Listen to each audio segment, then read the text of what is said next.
And I want to begin to do that by thanking our extremely experienced and very articulate panelists.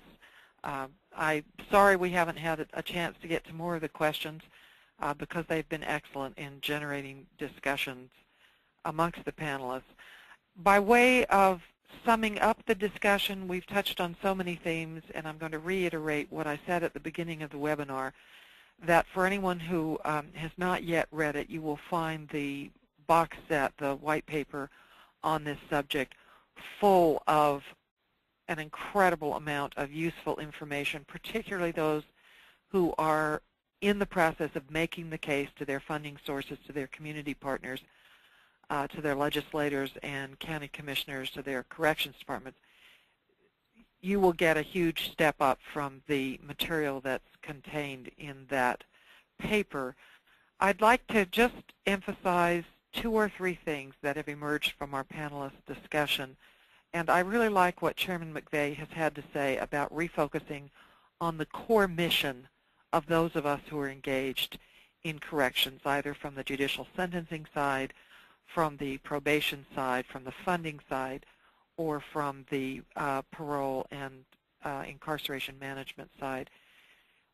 Once we return to focusing on our core mission, we then have to ask the questions, what is it we hope to accomplish?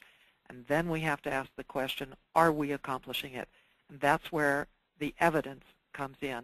The second thing I wanted to emphasize was this theme of leadership, professional development, and professional education.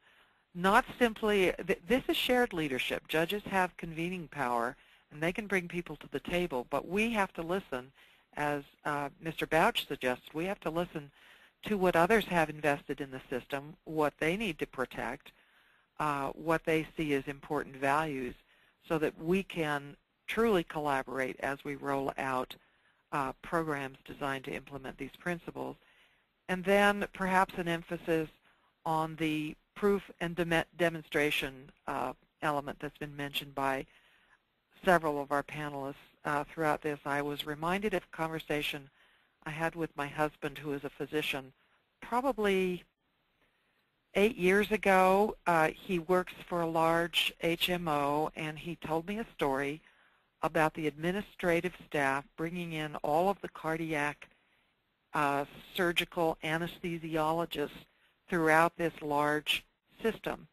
They put them in a room, and they put up on slides the data about their performance, how long recovery took, how many untoward incidents they had, et cetera, and then they started asking them why there were such huge variances and differences in the outcomes. That's why that's how evidence-based practices got its start in the medical model, was looking at variances in outcomes with respect to procedures and processes that shouldn't have had variances in outcomes. And I think that it is high time that we, in our discipline, particularly where we are dealing with human lives in as important a way as physicians do, and we need to be accountable for choosing practices that can be shown to have positive results in those lives.